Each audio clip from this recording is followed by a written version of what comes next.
जेड़ा बंदा नमाज पढ़दा है और नमाज पढ़ने के बावजूद कूड़ मारने तो बाज नहीं हुंदा, वो मत फुंडिया रवे मैं नमाजी हाँ।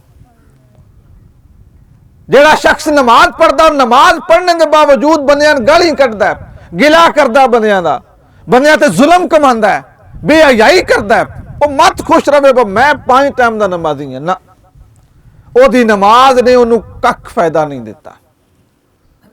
हाँ, ओदा फर्ज अदा हो गया, वो उस पढ़ ली, क्योंकि नमाज की निशानी अल्लाह ने कुरान में खुद फरमाई है, इन्न सलाता तन्हा अनिल फहशाए वल मुनकर।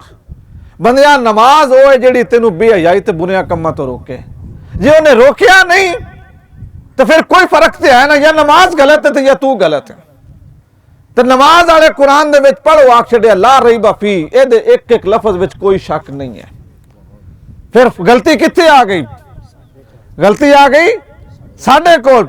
डॉक्टर ने दवाई दी है, पूरी तशखीस करके पूरी मरज का इलाज पूरा नुस्खा बना के दिता, जनिया जे तू उहदे मुताबिक एहतियात नहीं की तो फिर उस दवाई का कोई कसूर नहीं।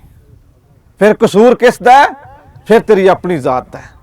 वो शख्स जिहड़ा नमाज पढ़ने के बावजूद जिहदी जुबान मिठी नहीं, अखलाक अच्छा नहीं, नजर विच हया नहीं, रिजक हलाल नहीं, वो मत खुश रहे मैं हाथ में तस्बीह फदी है तो बंदे में नाजी साहब आदे व मिम्मा रज़क़नाहुम युनफ़िक़ून। तीजी निशानी है कि अल्लाह ने जो रिजक दिता है अल्लाह दी राह विच खर्च करते। असी ऐसे लोग हैं ना, असी रिजक तो मुराद सिर्फ पैसा समझने, यानी सिर्फ पैसे 500 1000 10,000 लाख 2 लाख जो भी साड़ी अमाउंट असी समझने कि पैसे तो मुराद सिर्फ रिजक तो मुराद सिर्फ पैसा नहीं।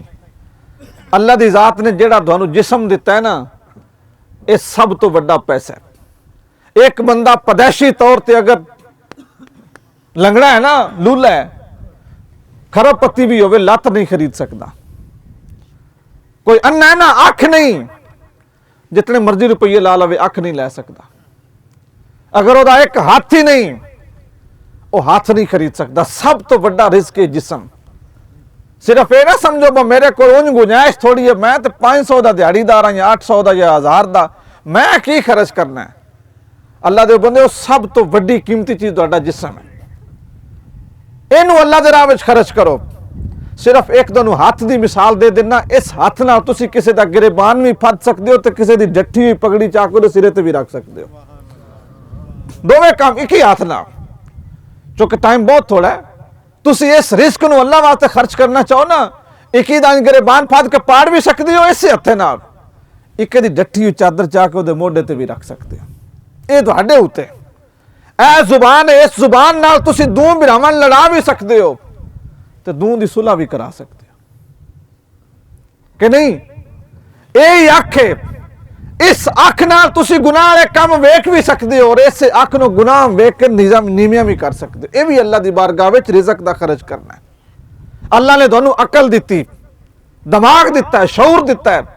बंदे कोड़ियां गल्लां करदे न, कोड़ियां गल्लां करदे न, भैड़ियां गल्लां करदे न, मेहने दिंदे न, ताने दिंदे न, एतराज करदे न। उन्हां सारियां गल्लां नूं सुन के बर्दाश्त भी कर सकते हो।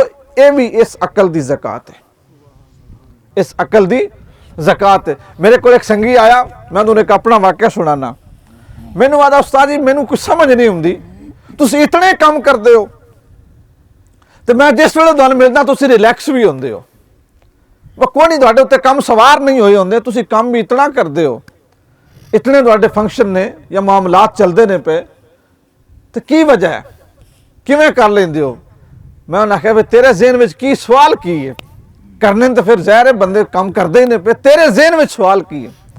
उस आख्या जी मेरे ज़हन में सवाल है, बंदे इतराज बड़ा करते हैं, बंदे गल्लां बड़ियां करते हैं, बंदे तनकीद बड़ी करते हैं, बंदे हौसला शिकनी बड़ी करते हैं, बंदे राह विच कंडे बड़े खिलारते हैं, तकलीफां बनाते हैं हर किस्म की। तुसीं किवें फेस करते हो?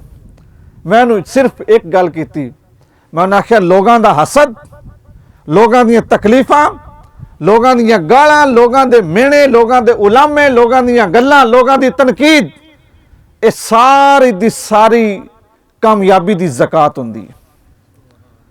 अगर खुदा तुहानूं कामयाबी देंदा है ना, ये सारियां चीज़ां उस कामयाबी की ज़कात होंदियां ने। ये हर किसी नूं बर्दाश्त करनी चाहिए ने, लेकिन दिल उत्ते लैके बह नहीं रहना चाहिए। साडे रसूल पाक सल्लल्लाहु अलैहि वसल्लम तो सच्चा इंसान दुनिया में नहीं आया, लेकिन हजूर ने जादूगर भी आख्या गया, हजूर ने काहिन भी आख्या गया, हजूर ने मुजम्मम भी आख्या गया, हजूर दे उत्ते हुट्ठां दी ओजड़ी भी सट्टी गई, नबी पाक के खिलाफ तलवारां भी कढ़ियां गईयां। मजबूरी इतनी बढ़ गई कि हजूर हिजरत करके मदीने तशरीफ लै गए, गारां में रहना पिया। लेकिन जिस वेले ताकत मेरे रसूल को आई तो मेरे नबी ने फरमाया, जाओ तुहानू सारियां नू माफ कीता, तुहानू सारियां नू माफ कीता, तुसां अपनी बर्तन कीती है, मुहम्मद रसूलुल्लाह अपनी बर्तन करनगे। तुसां अपनी अकल के मुताबिक फैसले कीते ने, मैं अपने शऊर के मुताबिक करांगा। ठीक है ना, यह भी एक रिज़क है। अल्लाह की जात तुहानू इज्जत देवे, लोगों को इज्जत दियो। अल्लाह की जात तुहानू तंदुरुस्ती देवे ते अपनी तंदुरुस्ती की ज़कात दियो। बीमारां दी कैर लई किसी नू पुछ दित्ती, की पता जेड़ा ओ 150 तुसां देना है, अल्लाह की जात ओदे जरिए तुहाडे तो बीमारी नू टाल देवे।